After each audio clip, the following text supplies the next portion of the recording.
Hey everybody, welcome back to another episode of the Hive Jive with Miss Nathalie and myself. We are joined today by Miss Gemma Astley from Homestead Hens and Honey. And so in true beekeeping fashion, we're going to start off by talking about chickens. Hive Jive fashion. Hive Jive fashion. Why not? I like to go off on random tangents. So everybody knows that I have chickens, and Gemma's podcast is very clearly Homestead Hens and Honey. So they're in there.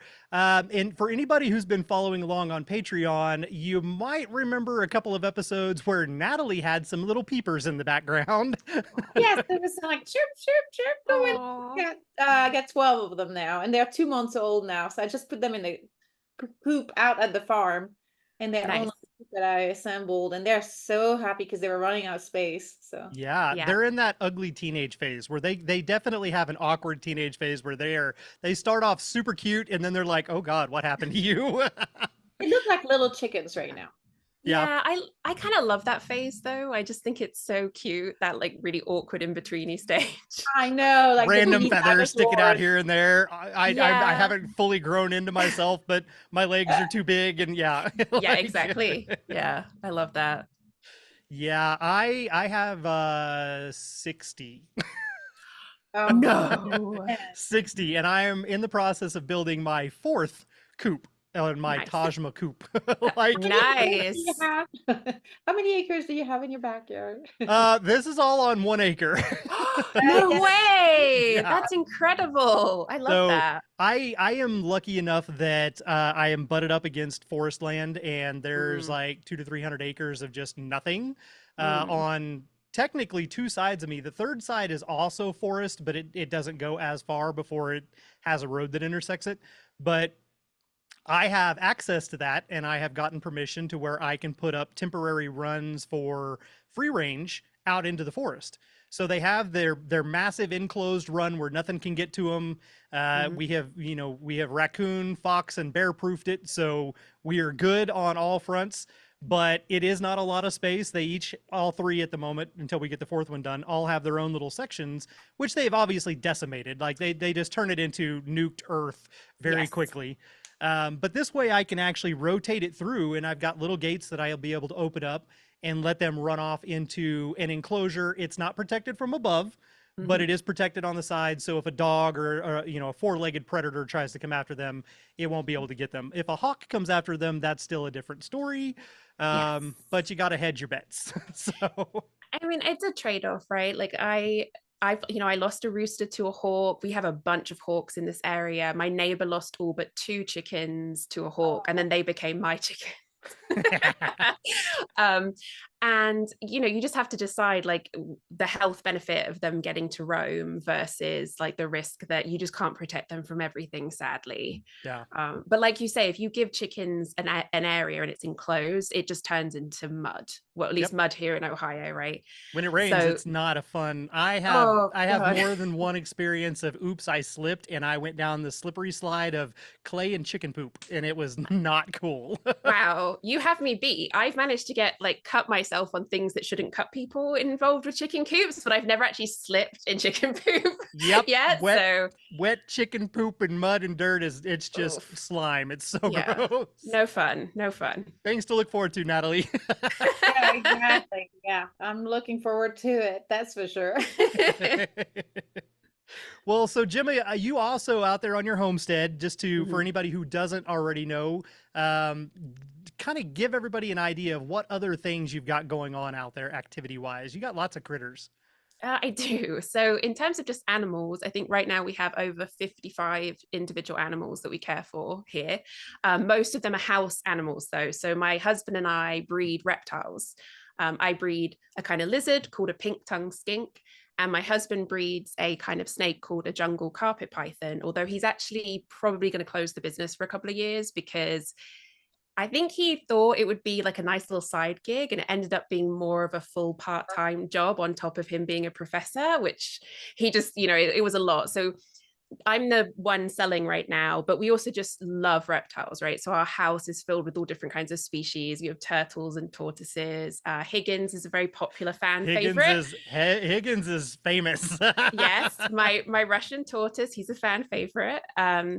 And then in terms of sort of like outside of the house, so that takes up a lot of my time, right? I'm basically running a mini zoo at this point, and like right now I have babies on the ground, so there's a lot of like cleaning and feeding and everything. But then in terms of outside, I'm really like anti herbicides, anti pesticides, so I have like 1 and a bit acres and nothing is sprayed, so I do all the weed pulling by hand, and that's like a huge part of what I do. Like today I was out there for 4 hours just pulling weeds. Admittedly I am behind, but still, I do all of that by hand. I'm very like, I try and mow strategically because I hate lawns, and I read some interesting papers about mowing every couple of weeks is better for local pollinators because it exposes different kinds of weeds and native flowers in the grass.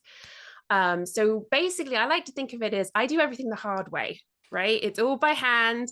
I won't use any sprays or anything. It takes me forever. I'm always behind, but I love it. Yeah, As long as you're enjoying yourself, I think that's what matters, right? I mean, it's love hate, like I have to admit, when I'm hauling like my 10th cartload of weeds around the back of the property, I'm like, why do I do this? But then, I look at just the sheer number of pollinators that visit my garden, and I just feel like, okay, it's definitely worth it because I actually have this living ecosystem that I feel like I'm a part of, as opposed to, a kind of very rigidly controlled, no bugs anywhere kind of garden. Yeah, you definitely have bugs because you have beehives out there in amongst all the rest of the things going on. I do. How many colonies do you currently have now? I have 8 right now, Oh, which you have is more than me. it's more than I wanted. We're having this spring. I haven't really connected with my local clubs, but I suspect it's going to be a record year for how many swarms we had. Oh man. We had sort of an early spring and the flow came in kind of hot and heavy, and all the hives that survived well through the winter just started swarming. And then two doors down from me, I've mentioned him a couple of times on my podcast, I have a neighbor who keeps a lot of bees. Last count, he had 25 at his house, and then even more in off yards. And he sadly has been very unwell, so he couldn't manage the colony. So it's just been swarm So after they were swarm after swarming. swarm. Yeah. Yeah. And so I've been doing splits and trying to like open up the brood nest and relieve the pressure, and I've had one colony that I've already done 2 splits on, and it's already like, oh, maybe we could go again, and I'm like, no, please. Enough is enough. I have 8 and I started with 3. I would like to keep around the 5 area is more my number, I think. Now you had experimented for a little bit with a couple of different hive styles. So you had your Langstroths that you started off with. Yep. You did get gifted a top bar hive, and I know that you had some struggles with that. Has there been any improvements? The biggest issue I've had with the top bar hive is getting it to survive the winter. Like I have yet to succeed in that area, but I do think part of that is I was really struggling with mite treatments because so many of the ones that are kind of plug and play, you just pop them in, they're designed for like vertical hives, right? Yeah. So you have to try and figure out, well, how do I get this to work in a top bar hive? Yeah, there is no above the bars. Exactly. And I think I was being too conservative and like not trying hard enough. So I think that's a big thing. And then I also think insulation, because I don't know of any big beekeeping businesses that just sell like ready fitted insulators for top bar hives. And we do have relatively cold winters. But I'm cautiously optimistic with this year's colony. So hopefully next spring, I can answer that question a little bit more in detail, because I'm kind of trying out some new treatment methods. And I'm just going to have my husband and I like engineer some kind of insulation that we can do for the colony. So your top bar, what I usually do for them, get the foam core, the pink foam insulation board, because it's very easy to cut, and you get it in big enough strips. You can basically mimic the shape and dimensions in panels, and then use ducting tape, not literal duct tape, but the silver reflective tape. Yep. And use that to hook it all together, and it works wonders because you can butt it right up against the wood. You can do exactly the shape you need to, cut out around entrances, all that stuff. Very forgiving, and it provides a more of an insulative barrier than in nothing, obviously. But you're not trying to wrap, and you're not trying to do all this other stuff and have bulk and then worry about, oh, there's moisture, or like my fear was always, if I put any type of material in here, the mice are going to just turn it into a damn nest. Like, so. Yes, that's very true. And I have yet to get a colony through without having at least, I mean, I've never got them all the way through to the spring, but I get them usually past the worst part into like January and February. And I go to like peek in and there's at least one mouse nest in there. And I'm just like, oh, I was told that if I filled this area with insulation, you wouldn't be here, but you just turned the insulation into a nest. Yeah, they were like, oh, look at they made lovely bedding for us. And it's so warm here. And they gave us the bedding. It's just fantastic. Yeah. So John is right. The outside, insulator on the Taba hive. Peggy sent us with the Hive Hugger. She's designed, one of those Hive Huggers that she sells for the Langstroth, which works really well with that magical, top cap thing.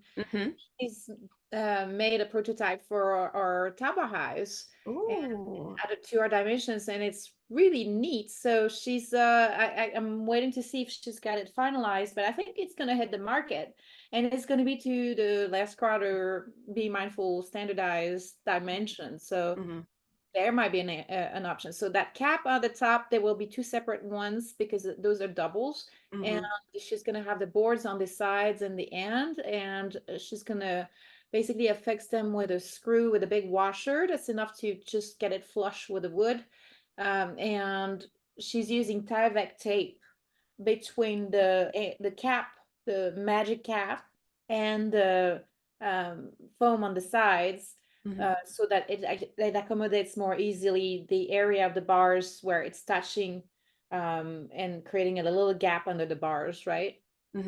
So there's some concepts that are coming out with that, by the way.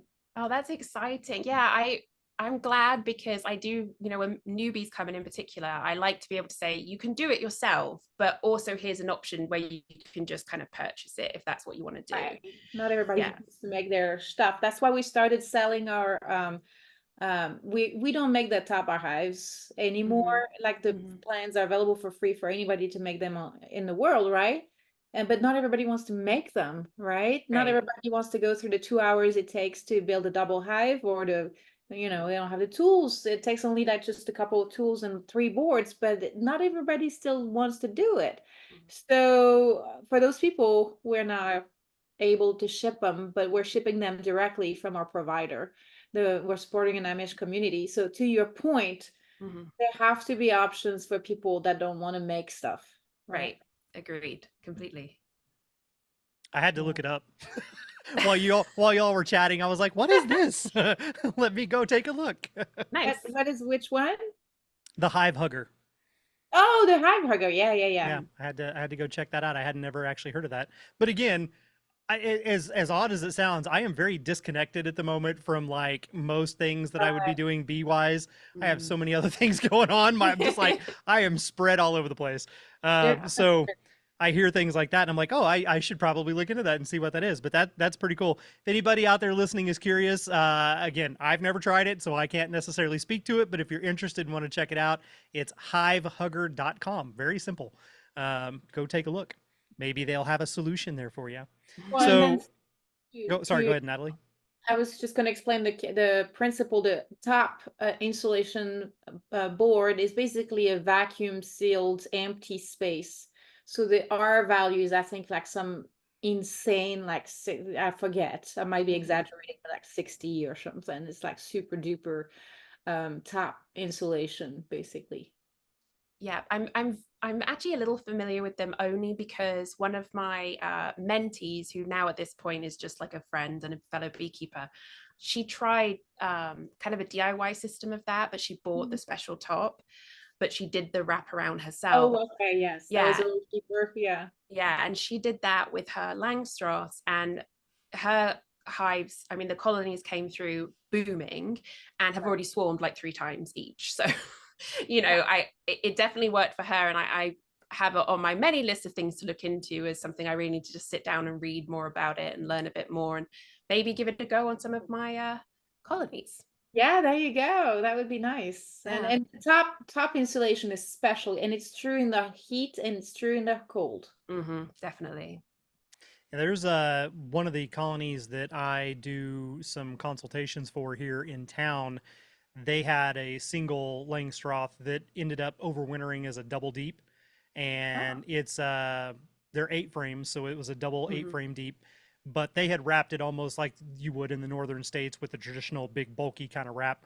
hmm And that thing went into winter with the entire top deep full of honey, honey obviously on the side walls down into the bottom one, and then wrapped. And so here, you know, our seasons are, I'm with me not being down with Natalie anymore in Texas, my seasons are a little bit closer aligned to yours. Right. I only maybe like a few weeks to a month off instead of like 2 or 3 months off. So I'm learning still the curves of all this stuff. But that stupid colony came out of winter. By March 15th, it was already had swarm cells and was ready to go. Oh my And so we goodness. were doing a split on it, and I'm like, our nectar flow doesn't start till April. I don't know what the hell you're doing, but y'all need to like chill because no other colonies have drones. Nothing else is working out here. But we went ahead and did the split, let them raise their queen because our theory was worst case scenario, they've got a queen. And if we give it just another month or two, if we need to, we can always raise another one and replace her or purchase one or something if she isn't able to get fully mated or anything like that. But they've got the queen and they got the pheromones. So we did that split. We moved them over. The mother queen and the colony for the split only at what? So it was April or March in May. So 2 months later in May, that colony swarmed again. So it was like you were saying, they're just like bam, bam, bam, bam, you know, like hmm they just keep going. But in this instance, it was the mother colony in the split that went on number two.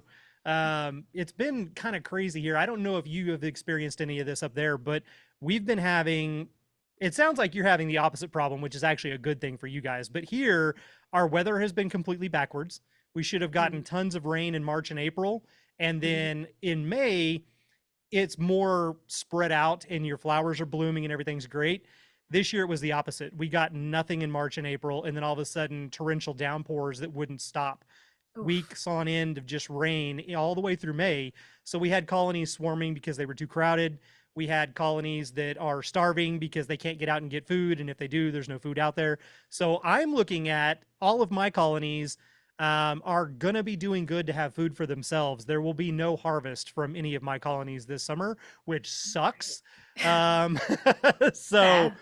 yeah, so I'm having the opposite problem, but we've had a problem with queens not making it back either. So, hmm have you experienced anything up there where, because you've been having lots of swarms, of the colonies been able to requeen successfully and not have a lot of issues? Yeah, actually, I had two of the colonies took a little longer to requeen. So I know they had at least one virgin queen at one point and she just didn't come back. And so I gave them a little bit more time because I'm always thinking, if they don't successfully requeen, I can just keep them going with brood until I can merge them before the winter. So, it's always something. But yeah, so two colonies, they finally just requeen successfully and she's like going gangbusters. As for people in the area, this year seems to have been very good for queens. We have experienced, I know last year and the year before, people were complaining about the quality of queens we were getting from queen breeders. A lot of they didn't do well, they were poorly mated. They wouldn't be accepted by the colonies they were given to. So people who just wanted to purchase the queen were having problems with that. I'm very like, if I do a split, I'm not going to purchase a queen. I'm just like, go for it, bees. You know what you're doing better than I do. You'll choose the right eggs to make a queen, like have at it. And if it takes them a couple of times for a year like this, that's fine because it's all sort of wonderful. It's the season of milk and honey or whatever. And they can do that. But if we were closer to fall, obviously, I probably wouldn't really give them a chance to requeen. I would just try and manage them and then merge them to another colony. Yeah, that makes sense. And the whole trying to introduce the queen and them not accepting it. There was Mm, one time in Texas many years ago where we had ordered a bunch of queens in, and it was every single one of the queens from that shipment that we installed. The mhm. colonies didn't kill them. They allowed them to lay the first round of eggs, immediately made supersedure cells and replaced them. It was the Interesting. craziest thing. And it was like every single one of them. So none of the queens that we bought ended up heading any of our colonies, but we still had their genetics because they did raise a queen off of them. But it was really weird. I was like, seriously, like every one of you, we'd go check next nuke, every one of them. They were like, So to yeah, me, thanks, we're good, but no, we're going to do our own thing. yeah, so to me that speaks to the quality of the queens possibly, because they all want to supersede them. There's a reason, right? So Absolutely. The bees know way more than we do about what's going on with that queen. And if my colony tried to do that, I'd be like, do your thing, bees. Like I will you just be here got to it. help. Yes, exactly. Yeah.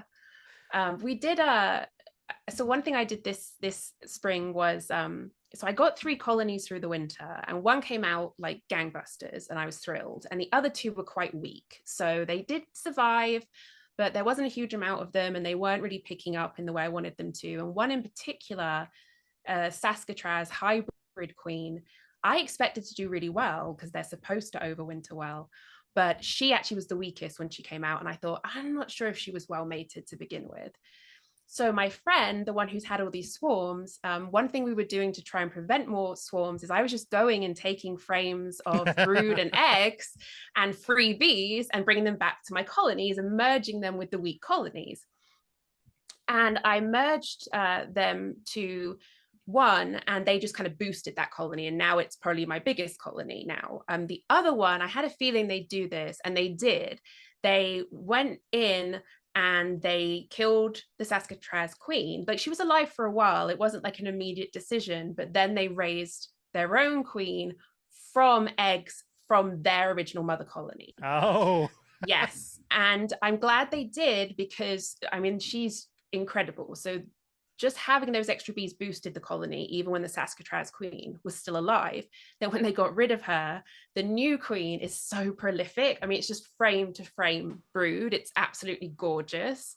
And they're a little spicy, but nothing too bad. So I'm like, okay, I'm going to let you keep doing this. This is working. That happens when you get large populations, but that kind of really speaks to the quality of the bees doing a better job than we do. When we graft, it's only so, it's approximative, right? It's not going to be as good as what the bees do ever, unless we take those larvae or find a way to take them just as the egg dissolves, the eggshell dissolves.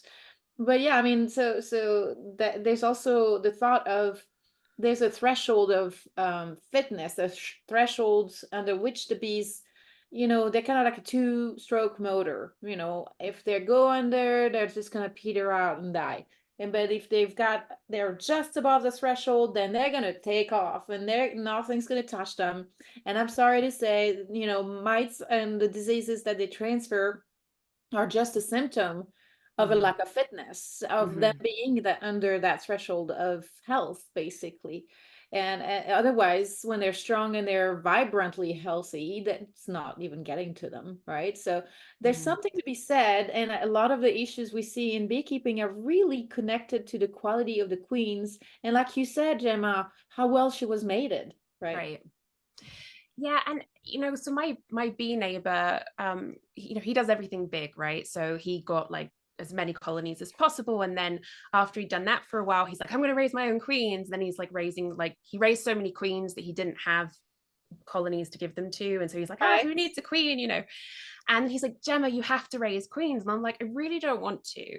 And the reason I've been so hesitant is, one, I would have to buy all this new equipment, and I'm like, meh, not really interested in doing that.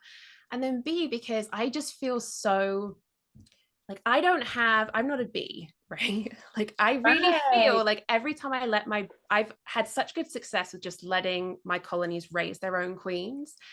And for me, I feel like I would just be standing there with that little tiny scoop, just torn, like, well, which one is the perfect one? And they can't tell me. I have no way of knowing.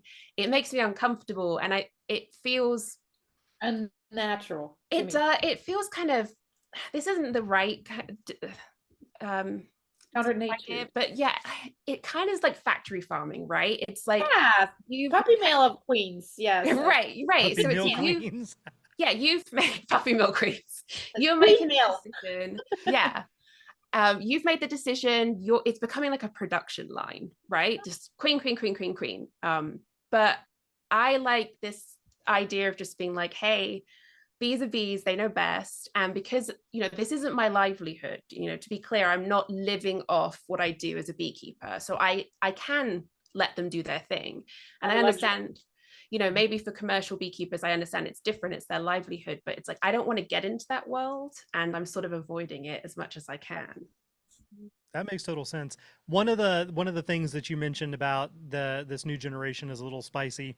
This isn't necessarily a direct correlation to that, but something that is good for people out there to know. Oh If yeah. you purchase a pure blood queen or a pure mated queen, which that's questionable even in and of Yeah. itself because we can't control what they're doing unless it was artificial insemination. But at that point, you get this pure blood queen. She may do amazing, but depending on her lineage and her race, if you replace her and you raise a new queen or they raise a new queen off that, that's considered an F1 hybrid. And the F1s, no matter what, are always way spicier than their mother was. But once you pass that F1 and you go on to the next generation, they calm back down and they get okay. So I've seen people like with the Saskatraz, especially with the Russians, you may get in a Russian queen and that Russian queen's amazing. And then they swarm and they raise a new one, or you do a split and they raise a new one. And then suddenly that colony is like mean as shit and you don't know why, but if you go through that process one more time, suddenly they calm back down and act more like the original mother. So that is something that can happen. And it's just that there's a weird mix in there when you start doing the crossbreeds that can pop up like that. So And it's true, the further it's truer the further apart the subspecies are as well. You get an Italian and a Russian, that F1's going to be a nightmare. beep. But yeah, I know. I've heard that it's true of almost all animals, including mammals. I mean, I've heard it's true about horses. I don't know about dogs, or I actually, this is kind of what I heard. I don't have any firsthand experience on that, and I usually don't like to talk as much about stuff I don't have experience with, but that's what I've been told anyway. Well, I don't know about the in the bee world we'll call it defensiveness. In the animal kingdom, the aggression aspect of it, but I know that just for the Or simple fact issues. that these things are behind my Right. apiary, they have ligers and tigons, which is the cross between a lion and a tiger or a tiger and a No. lion. And those things are way bigger than either of the individual parents would have been, Yeah. way stronger, but I don't know if they're more ferocious. They're definitely more formidable because you look at them and you're like, holy crap. They have like an image of one of them standing up so that you can get next to it to kind of compare. It's like somebody, it's unnatural. Horse. And this is why I have like nightmares, or daymares basically. I'm out there trying to work the hives, this nature preserve with all of these big cats and bears and things, which all are enclosed and they're in their own little forever habitat where they can live out the rest of their lives peacefully. But their carols and their roars can carry for up to 5 miles, and I'm not even a quarter of a mile from them.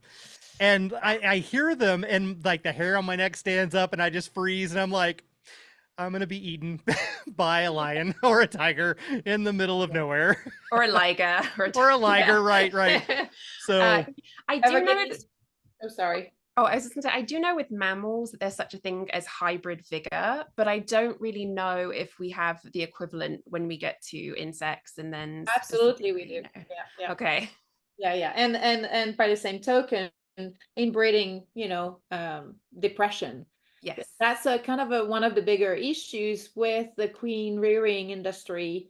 And a lot of the, genetics have been funneled down. And so you have some inbreeding potentially. And that's sometimes, I mean, very often actually kind of why you see a spotty bird pattern. That's not always related to disease or anything like that, but it could be well related to the inbreeding.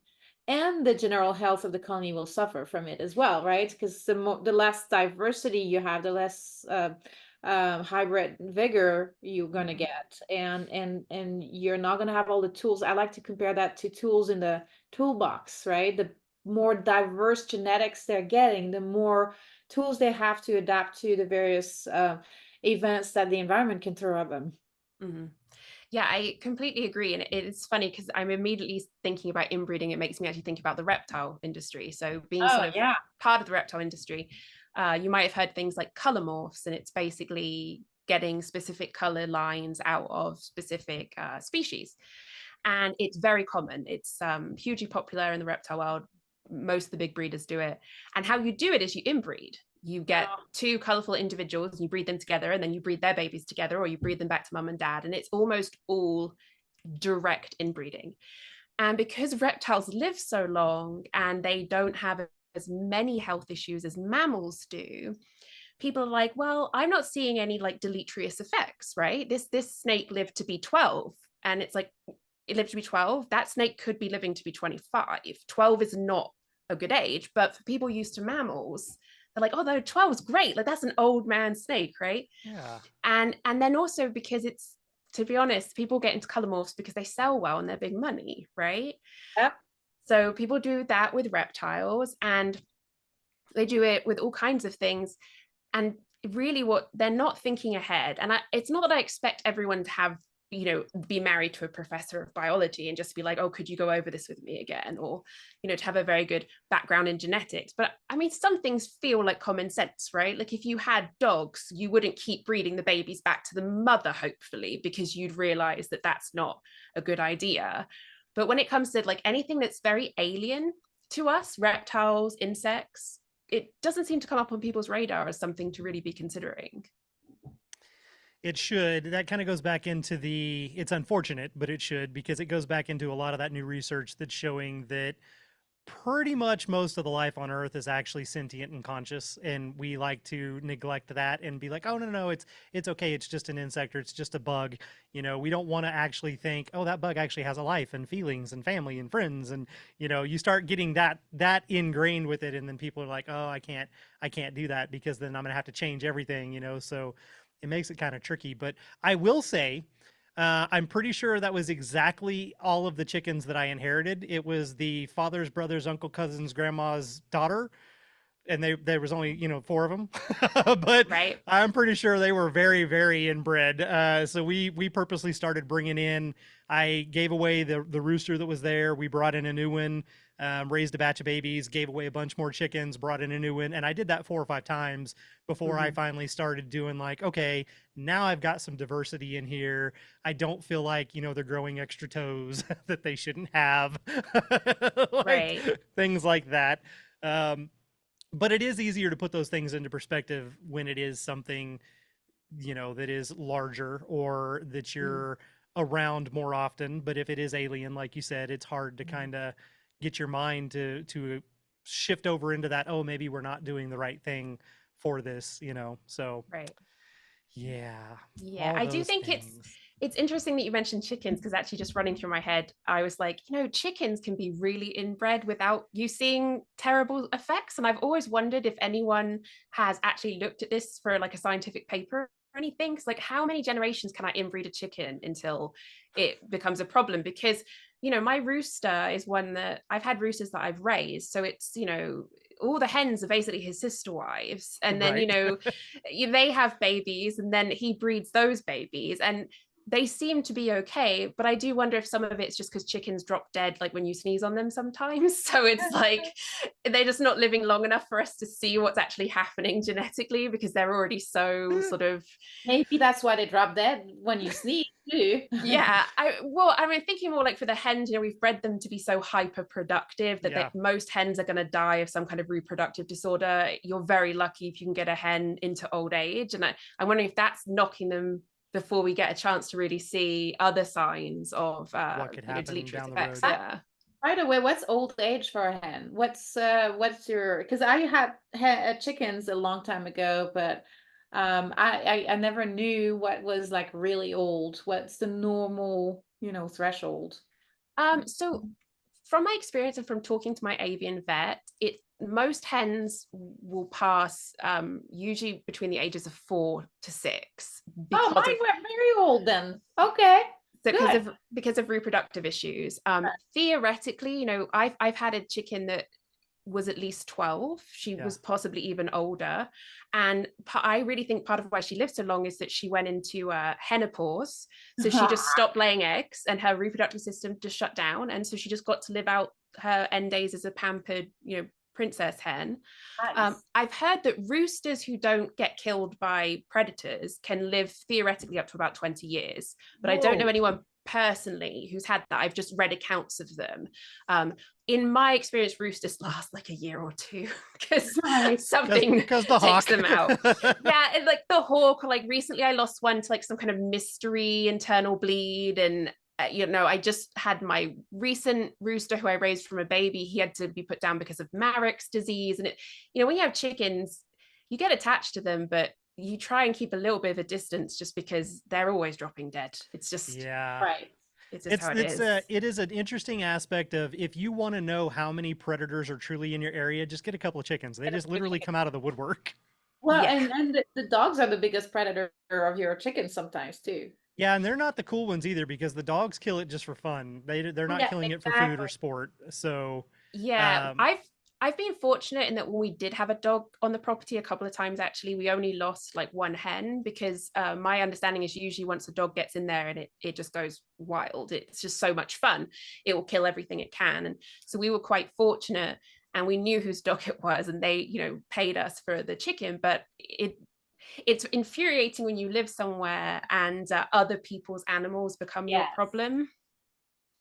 Yeah. Well, and that is something we talked about here on a recent episode about how you need to, as a beekeeper, especially be mindful of not becoming that neighbor where your animal that you are keeping doesn't become a nuisance to your neighbors, and you need to be cautious of things, make sure that you're doing things accordingly and appropriately, and not at inopportune times. Your neighbor's out there mowing the yard, or they're having a barbecue and kids are screaming and playing. That's not a good idea to go do your hive inspection right there in the middle of that, Right. Things like that. So that can definitely go both ways. But on the neighbor front, you mentioned about your neighbor that, has the 20, 25 hives just kind of like out the door right immediately. That was very much like, that was kin. Yes. Yeah, I mean, to be fair to my neighbor, he's a much older gentleman, so he did beekeeping in the glory days, before. That's better. Yeah, so he took a break from it, when he was raising his kids and everything, and he came back to it, and so he had like a very steep learning curve, because he's like, what are mites? Right. What do you mean there's these other things I got to do now? Why are they dying? This isn't how it used to be, but then once he kind of caught up, he just bombs ahead, and he's just like that with everything. But he's also very, can I make money out of this about a lot of things? And usually when I say that about someone, I'm saying it as like a negative, right? Yeah. But with him, it really does just come from this very like humble place where he's provided his family food and all kinds of things that he grows himself, and that he's always been that kind of person. And if he can get his costs back or even make some money off it, it works well for him. So he went full into the honey production and then full into the queen production, and he just he loves it, and he's so passionate about it that it's such a positive thing, really. So you yourself have had mentees in the past and gone through, you also have a podcast where you talk about different things out there, beekeeping and chicken and homesteading related. So yep. How do you feel about the current state of beekeeping today? Do you feel like things are going well? Do you feel like there's a lot of challenges, and, should there be more new beekeepers coming into it? Or do you feel like we need to kind of pull back on the reins and take a break? And, where do you see things at today? Okay, so firstly, I just want to say I love this line of questioning that you're doing for this season. I think it's just perfectly timed, and it's what we need to be talking about. I'd also want to say that I think a previous guest, Angela, had the best response to those questions. She did. Angela was like golden guest. It was just like, I actually was catching up on those episodes today where I was reading, and I was just like, oh my God, everything she's saying, it's like so true. So how I feel about the state of beekeeping today, a lot of people are getting into it for the wrong reasons. They have this misguided belief that you've discussed that honeybees are critically endangered, and if we don't keep them ourselves, then we're not going to have any food left. Well, as you've said on a number of episodes, there's more wild honeybee colonies in the US right now than kept. So you don't have to worry about that. If you're genuinely worried about food production, you need to focus on native pollinators. And honeybees are a competitor to native pollinators. So do we need more beekeepers? No. However, I would love more people to get into it because they just think honeybees are absolutely incredible and fascinating, and they just want to experience what it's like to work with this kind of incredible organism. And they're not in it for mass honey production, and they're not in it for mass cream production. And they know they're probably going to lose money and maybe not have a massive honey harvest every year, but they just have so much joy in the experience of working with this colony of insects that that's what draws them to it. I would love more people like that. That's, I actually, yeah, that passion, and just like, bees are freaking cool, right? Like, they're just so cool. Everything about them, their biology, the way they behave, this new stuff that's coming out about their consciousness and their abilities to have like almost extrasensory things that we don't have, aside from like being able to see UV or whatever, all these different things. And I actually had someone come over to talk to me about keeping bees, and we spent like 2 hours of me basically saying, yeah, that's not true, that's not true, that's not true. If you really want to help your pollinators, you need to plant, you need to stop using pesticides and herbicides and fungicides. And I was grateful because she's like, oh, I actually have 2 acres that I want to turn into a pollinator habitat. I'm like, yeah, you don't need honeybees. Do that. And then if you are interested and you want to work with honeybees because they're fun, then do it for that. But to help your native pollinators, just plant, stop with all the nasty sprays, and just focus on the food and the variety of food that's available. Oh, that's excellent. I completely agree. There's maybe one tiny thing I would add to that is don't basically encourage the industry that's exploiting the honeybees, Right. whether it's migratory, things, the almond industry, or anything that's going to be hurting them, like anything that's monoculture or big ag and pesticides, destruction of the environment. All the stuff is hurting not just the honeybees, but all the pollinators and us ultimately. So yeah, well done. Yeah, I agree. I do too, wholeheartedly. I think that is the best solution, and I've admitted it's a very hard thing to try to grapple with and make peace with. But I do think that I love the idea of, if anybody's going to get into it, they need to be passionate about it. I also think that if anybody's going to get into it, they need to be younger, because we have, it's very top heavy on the majority of beekeepers are older individuals.